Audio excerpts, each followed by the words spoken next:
This is Surveying 1, Lecture 7, and in this lecture, and probably the next one, we'll be talking about the basics of differential leveling and then moving on into some more advanced topics that get beyond what differential leveling is and simply making one elevation comparison. So I probably want to start by mentioning that sometimes you'll see textbooks or people, for example, I often favor spirit leveling. It's an old-fashioned term that goes back to when levels were precisely aligned to be perpendicular to the vertical using a very long bubble level tube. And sometimes the term direct leveling is used, but differential leveling is probably the most common, and it implies a certain process and a certain class of instruments or classes of instruments, the most common being the automatic level today, but there still are things called tilting levels, which are fairly modern, that are around for certain applications, as well as digital levels, which are basically automatic levels, but with an electronic reading capability, and where you are reading what's called a digital rod that looks like a barcode instead of a conventional rod that a human can read. So some of the topics we'll be covering between this lecture and the next are these topics here. So start out by just pointing out what I just did, that differential leveling, spirit leveling, and direct leveling all mean the same thing. Some of the important terms that you shouldn't even have to think twice about. So when things like these terms in the second bullet come up, these should be like committed to memory or become kind of second nature as a surveyor. You have absolutely no excuse for not knowing what these are after we are a week or two into these topics. Same thing with level notes. Leveling notes in your field book have to be set up a certain way. There's a little bit of flexibility in how you record the data. If you're doing a particularly complex thing like profiles and cross sections especially, you might be using more columns in your notes than you might in a strict differential leveling process. Then you need to understand the field process. You need to understand when you are taking a backside, when you are taking a foresight, when you are citing a benchmark, when you are citing a turning point, and so forth. You need to really understand that. Then this cryptic thing here is curvature and refraction. We'll talk about that and why that's an important topic here in this entire subject of differential leveling. How you can read the level rod finer than it is graduated, because most level rods are only graduated to 1/100th of a foot if they're marked in the foot system. We'll talk about mistakes and errors, and then we'll move into slightly more advanced topics here, what we call level circuit adjustments. I'll have to explain what it is. I'm not going to try to explain it now. Some of the precise leveling that we will not be doing in our labs, but that you need to have an understanding of how it's done. The topic of profiles and cross sections, and then a little bit about open leveling, meaning non-circuits, which is actually done fairly commonly, but which is a fairly dangerous thing to do. So I'm going to start by talking about the process as well as backsides and foresights. So when we have a level, we set it up on a tripod and we center the circular bubble. As you may recall, on an automatic level, then the internal mechanism senses where gravity is and ensures that you have a horizontal line of sight. So on a tripod, this would look something like this. This is simply a schematic representation of what that is. And the ground may actually look something like that. And so one of the first things that you would do with this is that you would set this up because you are interested in determining the difference in elevation or the vertical distance between a point here on the left side, that's on the ground, it could be a stake driven in the ground, and a point over here, which could even be something like a fire hydrant, for example. or it could be 2 levels of different floors on a building, or it could be the invert, what's called the invert, the flow line in the sewer pipe that's buried below ground, the invert at one point on the right side and left side. So it could be a whole number of different things. The process of leveling is that you use an automatic level or a spirit level to determine the difference in elevation using some optical techniques and a leveling rod. So let's say that this is the point we're starting from. We happen to know this elevation, or there's an assumed elevation for this point, and we want to know how high this point is with reference to that elevation there. So what we do is we take a level rod and we place it on this point. The rod is graduated such that 0 feet is always at the bottom. And so you look through the telescope, you see your crosshair through your line of sight, and you look to see where it strikes the level rod. And where it strikes the level rod is your rod reading. And so let's say that your rod reading, just to keep the numbers simple, is exactly 6.00 feet. So that means that your horizontal line of sight passes 6 feet over the top of whatever that object is over here on the left side of the picture that's in the ground. Then we have our rod person pick up the rod and move the rod over to this other point that we're interested in. And we swivel the level around so that the objective lens is now passing over the top of this other object. And we place the rod here. And when we place the rod here, we may find, again to keep numbers simple, that we are reading the level rod at 1.00 feet. That would tell us, first of all, just looking at the numbers, and because these are simple numbers, that we have 2 points that are 5 feet apart vertically. That's what you know right away. I hope that is a fairly intuitive understanding you can get simply from seeing the data and the diagrams and maybe some of the words I've added to explain what's going on. Now, if this point here has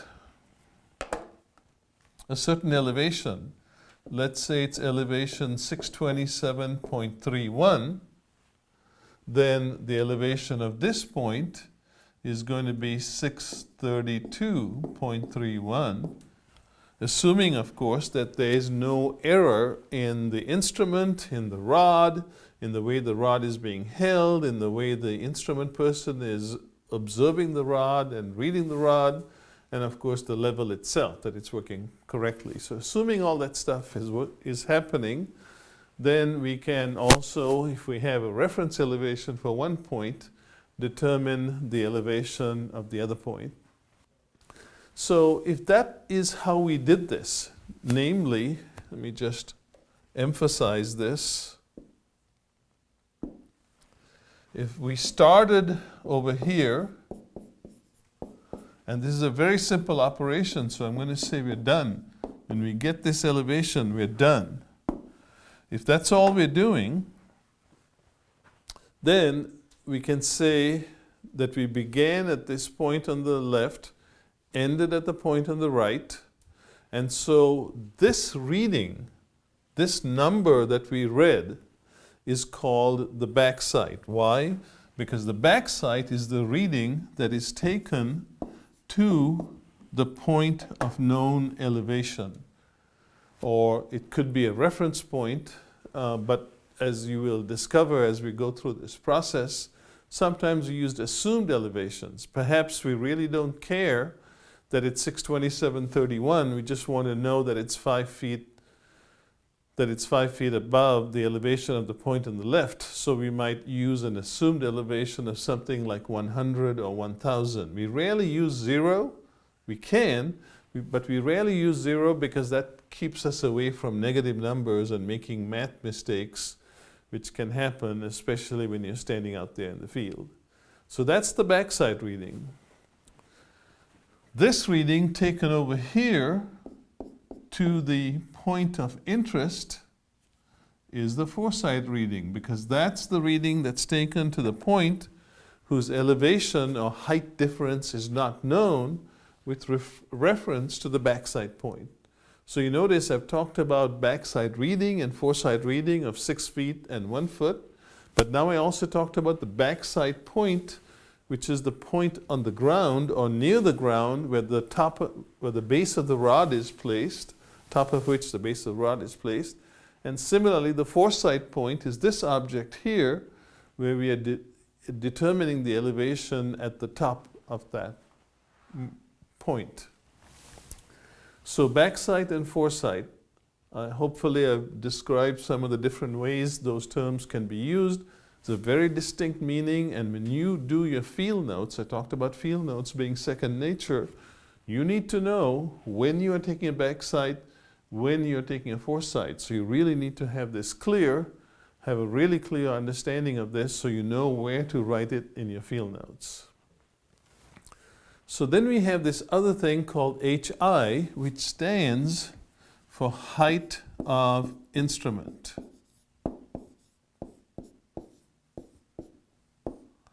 And you would tend to think that this probably means how high the instrument is above the ground right here, right in the middle. But it's not. So it's not this height.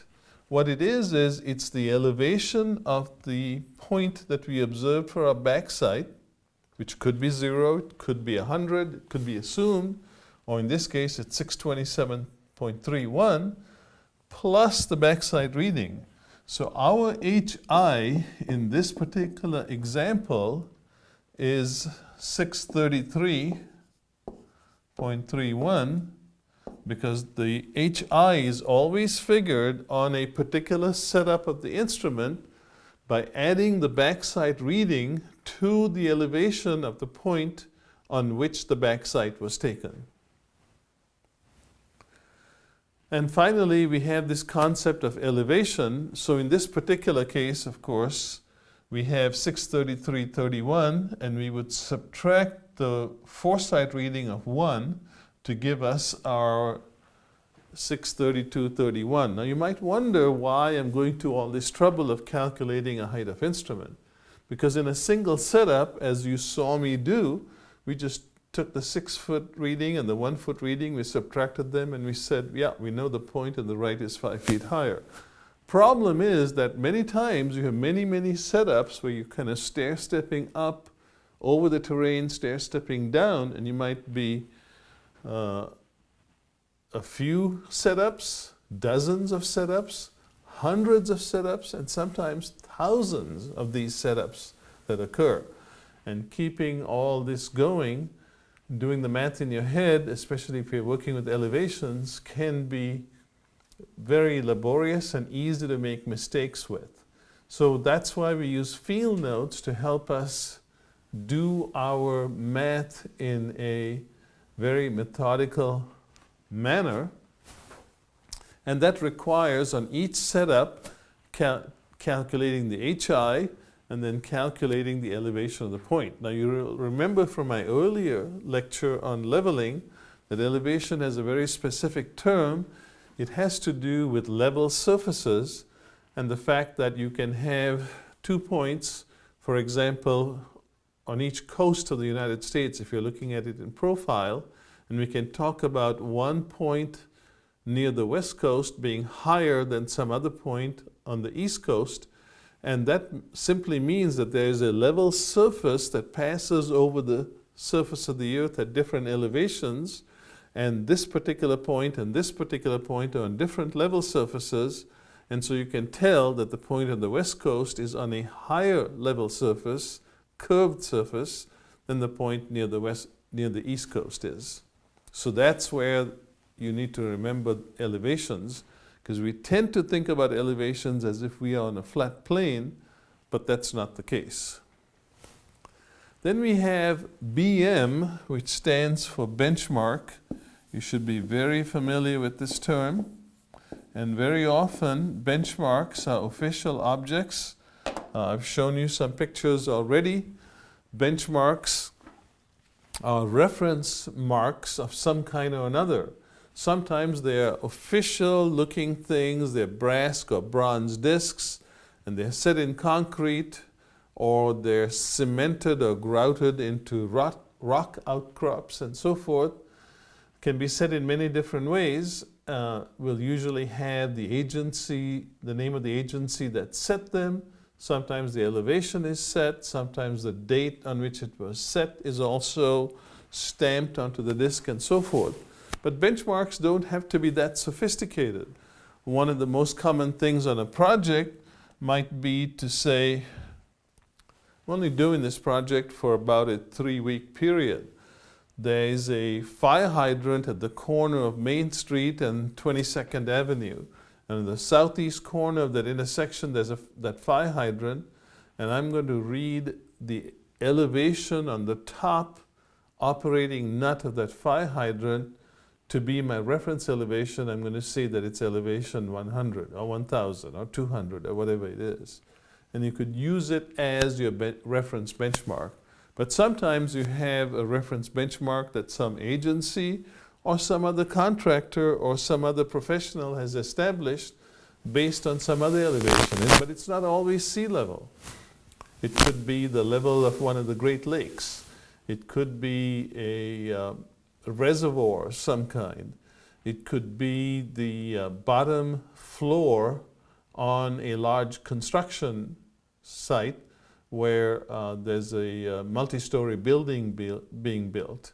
It can be a number of different things. On a bridge, very often there's a benchmark set nearby, and that may be a very long metal pipe that's driven to near refusal, and then some kind of a disc or some other domed object placed on the top of it, wide domed, so that there's a very clear high point on the top of it to help you identify what the reference elevation is for all the construction work that is going to be done on the bridge, so that everything fits together properly the way it's supposed to.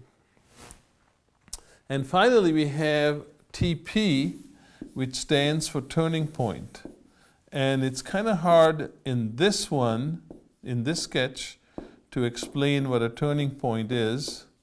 So I'll do it on my next diagram. All right, so the turning point is often used when we are moving forward, and that's why I have that as the title here. So there's that same setup of the level, but I'm going to bring in another one. So let's say this time that the ground looks something like this. And we're interested in finding the difference in elevation between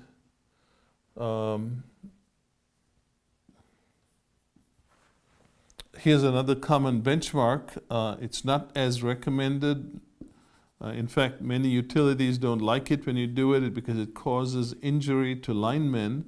But that's to drive a spike of some kind into the face of a utility pole. So this may be a tall utility pole, and then you would simply place the base of your level rod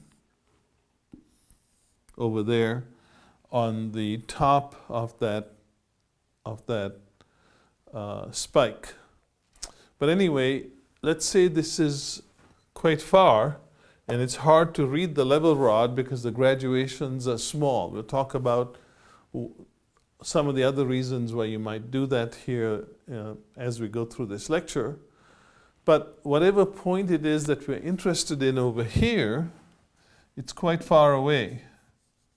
And so it's impossible to do this in one setup. And sometimes it's terrain. It's too steep. The level rod is just not long enough, or you're shooting into the ground, so you need to move and set up intermediate points. So what we often do when we're surveying is we carry a stake with us, and we simply drive it into the ground to set a temporary point, if you will, a temporary benchmark that we can sight on, so we can now determine the difference in elevation between our starting benchmark here and this other point. And we often call this a turning point. Why? because after we have taken a foresight on that turning point, we pick up the level and move it over here. So this is setup 1 and this is setup 2. And when we go here, we now backsight the turning point, and then we take a foresight on our objective, and we're able to, because of this stair-stepping process, determine the elevation of this far point. And as I said, this can go on dozens, hundreds, or thousands of times, depending on what kind of work you're doing. So turning point is a fairly standard thing. Well, what is a turning point? Is it always a stake? No. If you're working in a highly urban environment, you might find lots of solid things that aren't going to move for the few minutes it's going to take to first take a foresight on that object and then take a backsight on it, so that you can move the line of leveling forward. In fact, what happens is if we have more leveling going on to the right, beyond the edge of this board, what the rod person would do is actually pull up the stake and move it with them, so that if they were continuing the leveling to determine the elevation of other objects further out there, they'd simply reuse the stake for another turning point. Here's the interesting thing. If you looked at this in plan view, the location of where the instrument is set up and where the turning point is set up is not of a great deal of interest. Now, you should be drawing a sketch and showing where they are, and there's all kinds of reasons for this, but it turns out they don't need to all be on a straight line. Now, keep in mind that this is just 2 setups, so I'm just going to use a corner of the board here to draw a potential situation that looks like this, where we need to carry elevations from this point over here to this point over here, and let's say it's a few thousand feet. So we might have our first setup here, we have a turning point, we have another setup here, we have another turning point. We want to try and set up over here, but we discover over here that our line of sight runs into the ground. It's not hitting the face of the rod. So what we do is we pick up our level, we come a bit closer so that we can do this. And as you'll see in a little while, we try to keep the distance from the instrument to the level rod approximately equal on the backsight and foresight. Okay, so I'm not talking about rod readings, I'm talking about the horizontal distance from the level to the rod and from the rod to the level. And so we would keep repeating this process. Here's another situation where possibly the level isn't high enough and we'd have to do some adjusting. Point being, we carry this leveling all the way over until we finally get here. So this is the general process, and it may turn out that we have nothing in here that we're interested in, or it may turn out we actually need to set a lot of benchmarks along the way, because this is thousands and thousands and thousands of feet, or maybe even miles, and we need reference points whose elevations are known, because construction activity or something else is going to be happening, and we don't want to always start the day by carrying levels forward every day from our reference benchmark to where the project is being done that day. So by having benchmarks or temporary benchmarks, which are maybe a little bit more permanent than a turning point, we can then start the morning's activities by using a different reference point than the ultimate reference point that's set somewhere else. Okay, so let me talk about the plan view. You will notice that I actually talked about this a little bit. So let me just point out that if we are starting here and we're ending here, we might have a situation like this. This is plan view, so we're looking down from above. So we set up our level here. This is supposed to look like the 3 legs of the level tripod. And we have a back sight over to here and a foresight over to here. So that's turning point 1. Then we have a back sight over here and a foresight over there to turning point 2. Then we set up the level over here, have a back sight to turning point 2 and a foresight to turning point 3. And even though it's very close to this ending point, let me call this point A and this point B, maybe the terrain is such that we can't really observe it, so we wind up having to set up over here.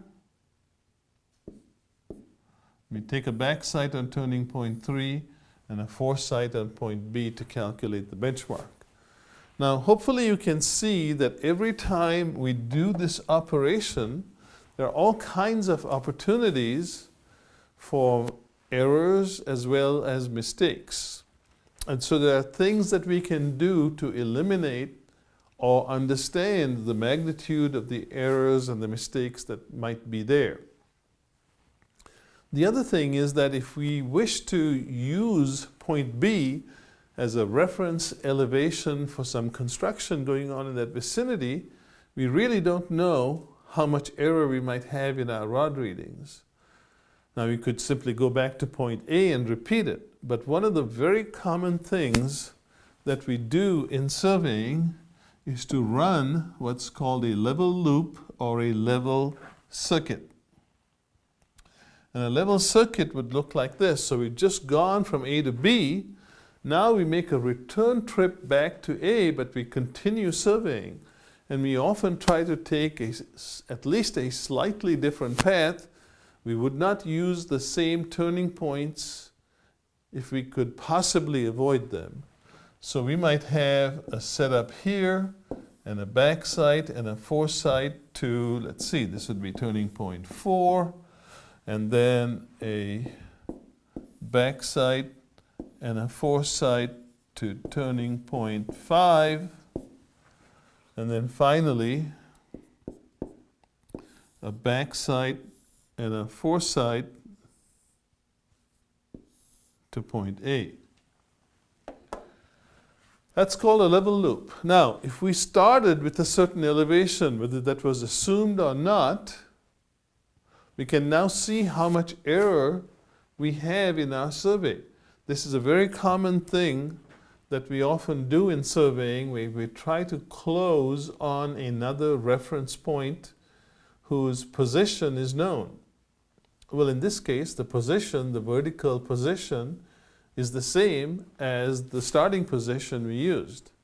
So let's say we had 250 feet for the elevation of this point when we started out going this way, but when we finally came back, we ended up with 249.93.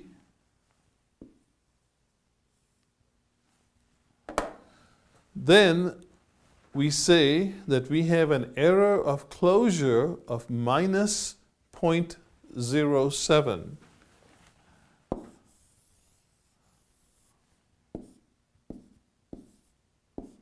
Sometimes this is abbreviated EC. On some textbooks you might see this simply called a closure error. So first of all is to remember that good leveling practice says always do a circuit. Don't just go out to wherever you need to determine an elevation for. Do some kind of a check, close back on your starting point or on another reference point that's as high quality as your starting point in terms of how its elevation was determined. So there's different ways. I have 6 columns because typically level notes will have 6 columns on the left-hand side of the sheet of paper. This is not what your fieldbook would look like. This is what I'm using to kind of show in a fairly detailed way how you set up your level notes. A couple of options for the first column, and I often will say station to identify where it is that we were observing. Then the back site, then the HI, then the foresight.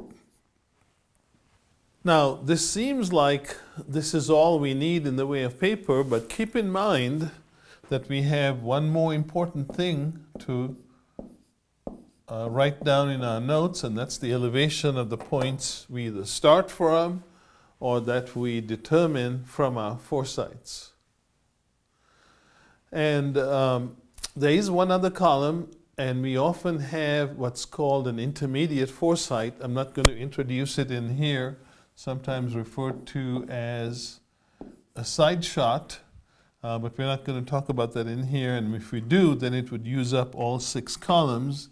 And so use the right-hand side of the sheet of paper to put in additional notes describing what points you are observing, draw a little sketch, and all the other kinds of things that you might need to do. Now,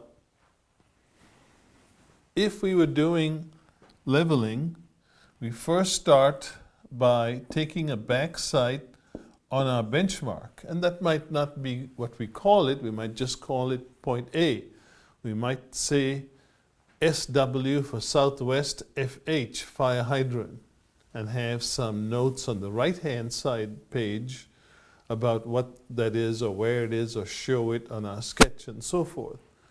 And so we would write down that we had a back sight, if we go with our first set of numbers I had in my example, of 6 feet.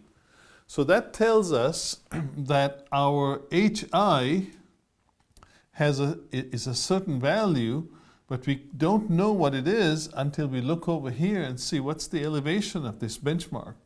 Well, it's blank. Well, if you are a surveyor, you either looked up what someone else has published for the elevation of that point, or you simply make an assumption, and we often do that, and then you need to make sure you've written in that this is an assumed elevation.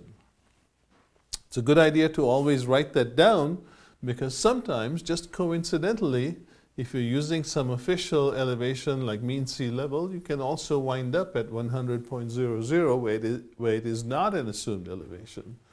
So here, I'm going to write in 100, but on the right-hand side, which you can't see, I would also write that this is an assumed elevation. So now we have all the information we need to be able to calculate the HI, which is 106.00. Now keep in mind, we've just taken a back sight on the benchmark, so we're going to take a foresight on the turning point. Let's say we do have a turning point, so turning point 1. And again, using the original set of numbers that I used, let's say it's 1.00. And what we do to calculate the elevation of the top of that stake or whatever it is we've observed, and again, we should have a note on the right-hand side if it turns out to be some permanent object, because who knows, you may want to come back and use that elevation. But if it's simply a stake, you don't really have to have any information. It's pretty much considered normal to have turning points which may not actually be permanent objects, so you carry the object with you. One of the most common things that the geodetic surveyor uses is something called a turtle, just because it's a large, fairly heavy mass of metal that has a domed top, hence it's called a turtle. And we'll usually have a short spike on the other end of it, and what they do is they'll stomp it into the ground wherever they need to have a turning point, and as soon as they finish taking a backside reading on the next setup, they'll just pull it up. In fact, some of these turtles will have a long handle, so you don't have to keep bending down to place it on the ground or to move it around. So anyway, from this we can calculate that the elevation of the turning point is 105.00. Now, this brings me to another suggestion that you might want to use when you set up your field notes, and that's to write the symbol plus and the symbol minus next to backside and foresight. Why? Because the backside is always added to the elevation of the point you observe to get the HI. The foresight is always subtracted from the HI. Now here's where I'm going to deviate from what a lot of textbooks show. So if I was to draw a little bit of a sketch here, here's the benchmark we started at. We have a level set up here. Here's turning point 1. And let's say we move on now to turning point 2, or to a benchmark we're going to set, and this might be benchmark B. So if you're going to do benchmark B, we pick up the instrument from where it's located and move it over to the second location, and we take a back sight on turning point 1. Now this is where I am going to have a difference from what many authors and many practitioners do in the field. They would tend to write the back sight on turning point 1 right here in the back sight column where it says turning point 1. I don't like that because especially when you're new to leveling, it can be very confusing to see a row of data that goes all the way across, and you can't always tell. If you're experienced, you can, but you can't tell that the stuff at the right end of the line was written in before the stuff on the left end of the line. So what I like to do when I take that back sight on turning point 1 is to write the back sight elevation, the back sight reading for turning point 1 over here. So I'm going to write 4.00.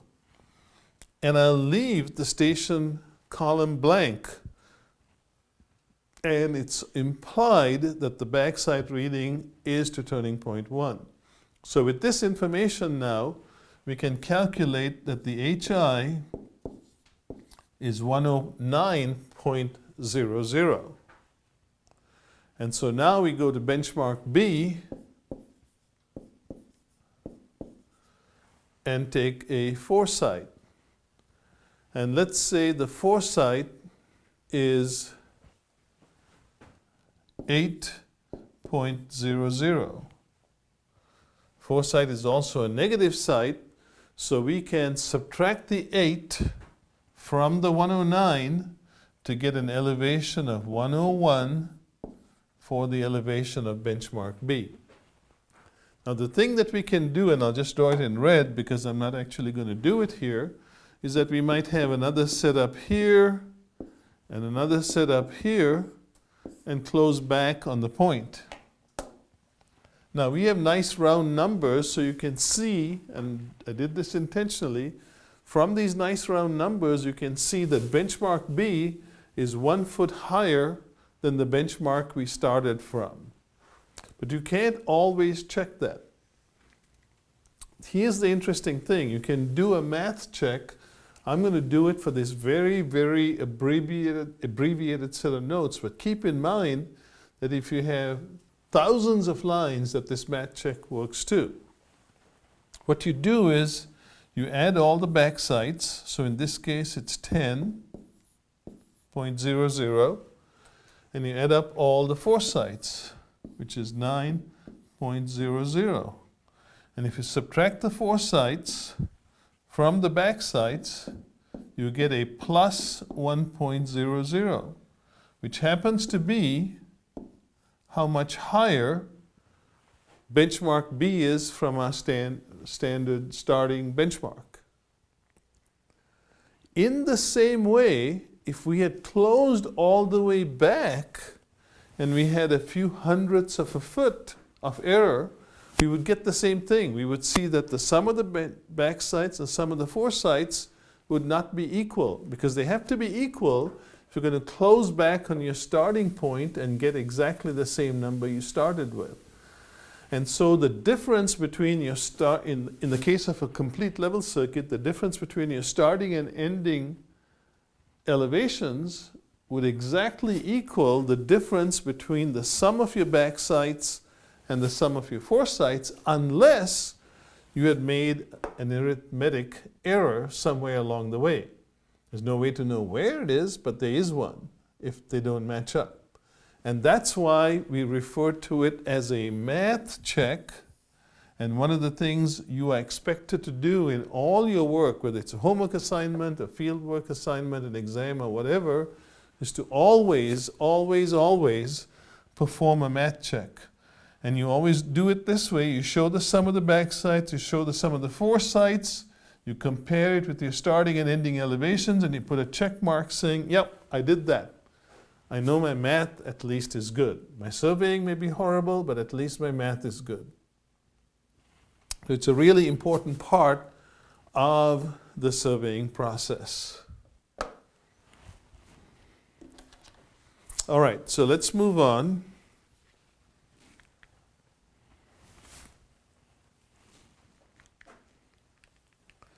And just talk about what the field notes look like.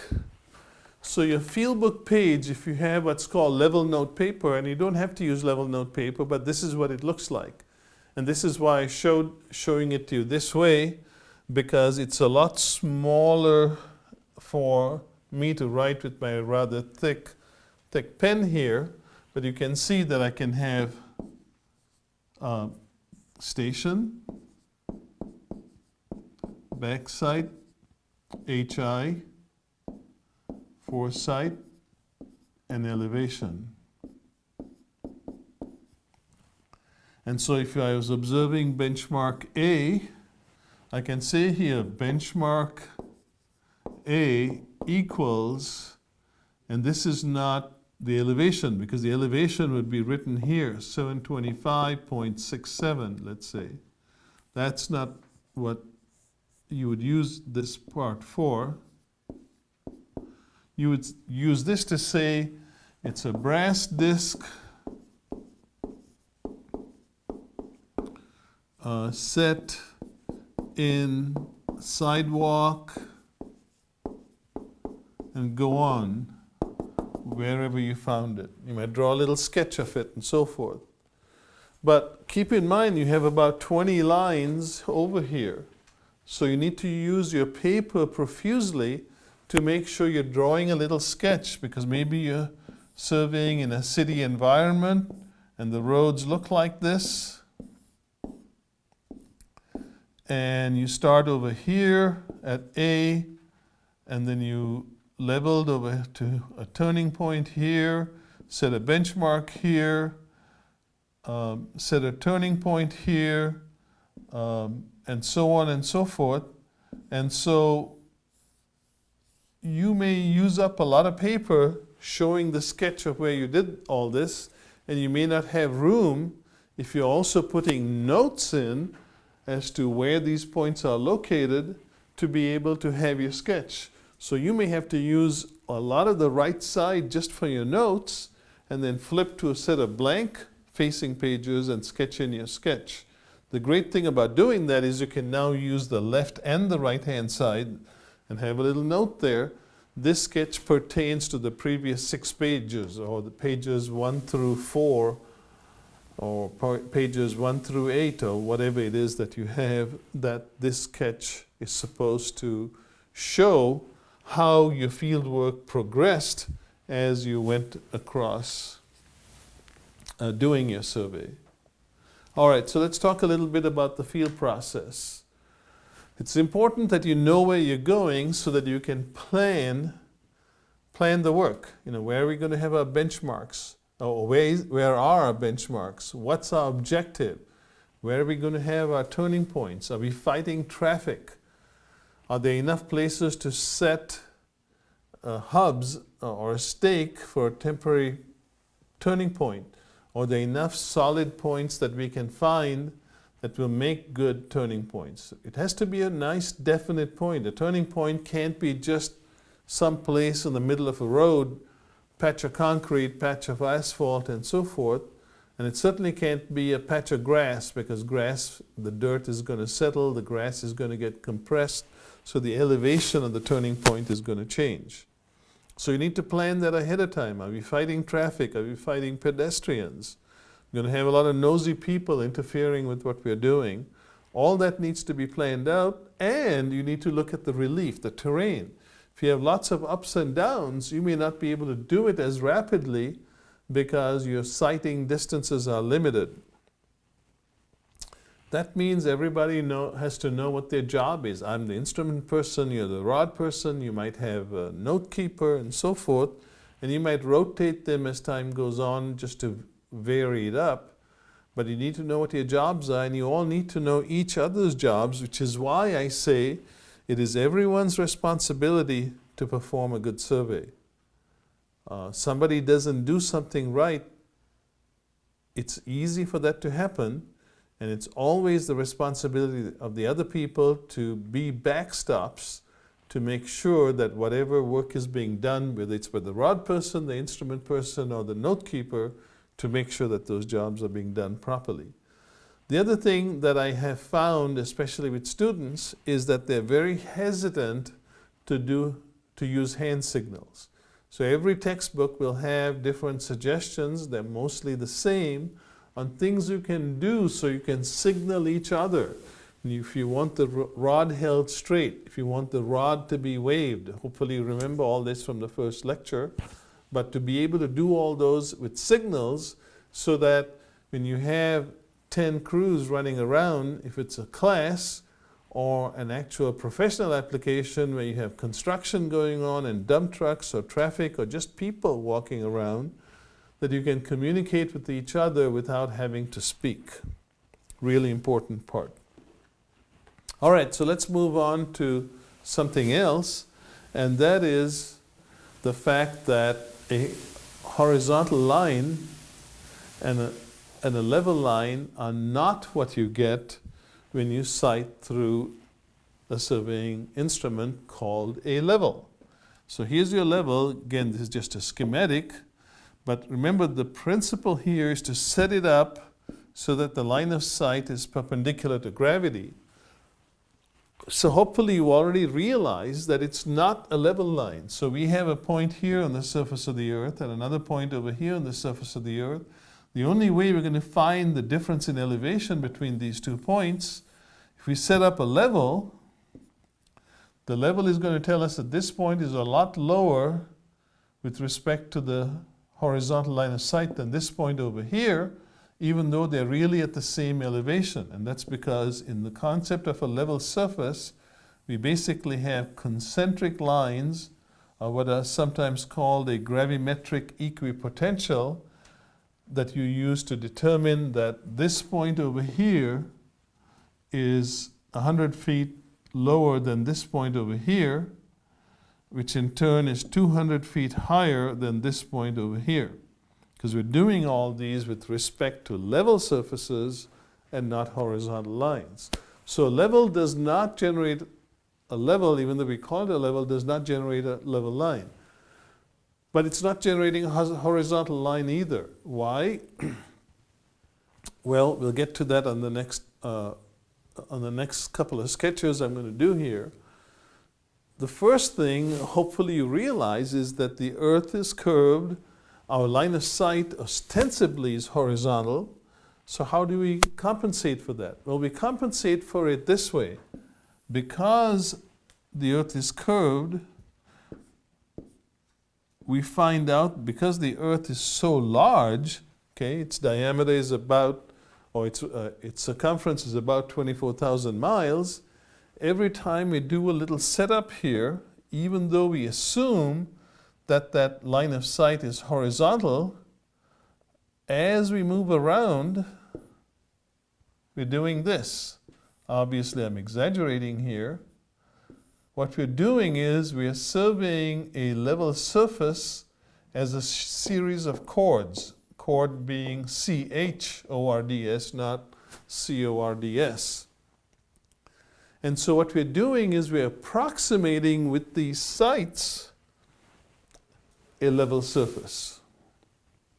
And so that's one of the reasons that helps us do it, because even though we are ignorant of the fact that the earth is curved, by having relatively short sights in comparison to the circumference of the earth, we are creating a series of short chords where the error is so small that we substantially reproduce the curvature of the Earth.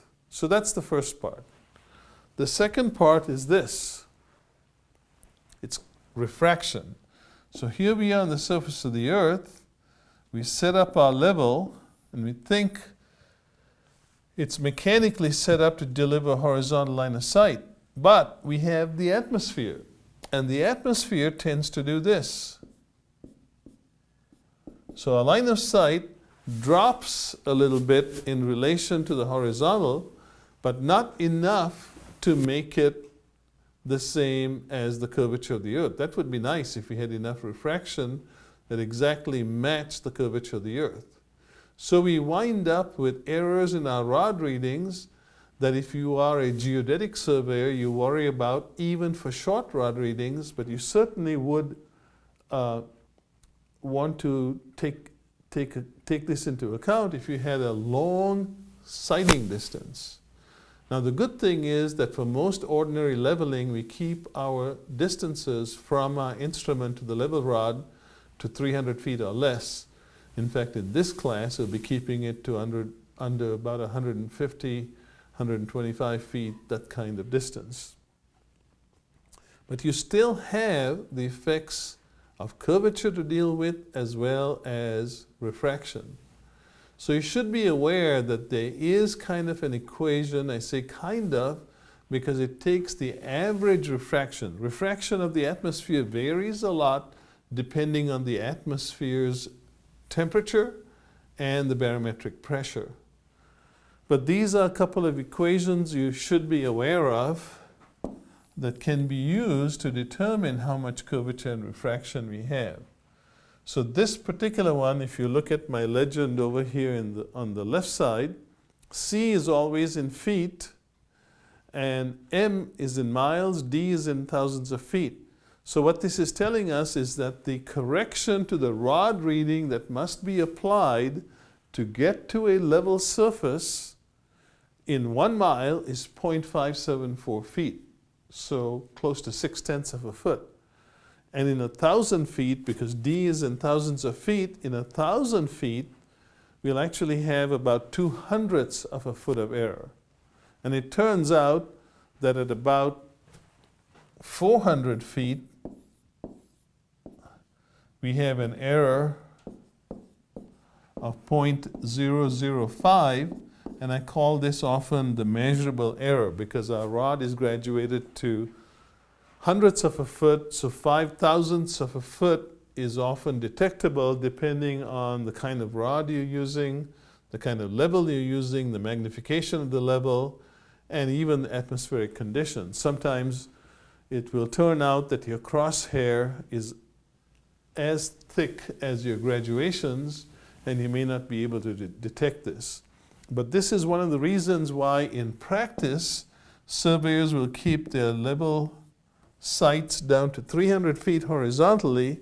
And as I said, if you're trying to do really good work, like the geodesists would never use this, they would probably use something like around 160. And with students, I often say, keep your shots between 100 and 150. So this is the kind of thing you do to try and minimize some of the problems that can come about from doing this kind of surveying. And with that, we'll take a little pause and pick up with more concepts in differential leveling in the next lecture.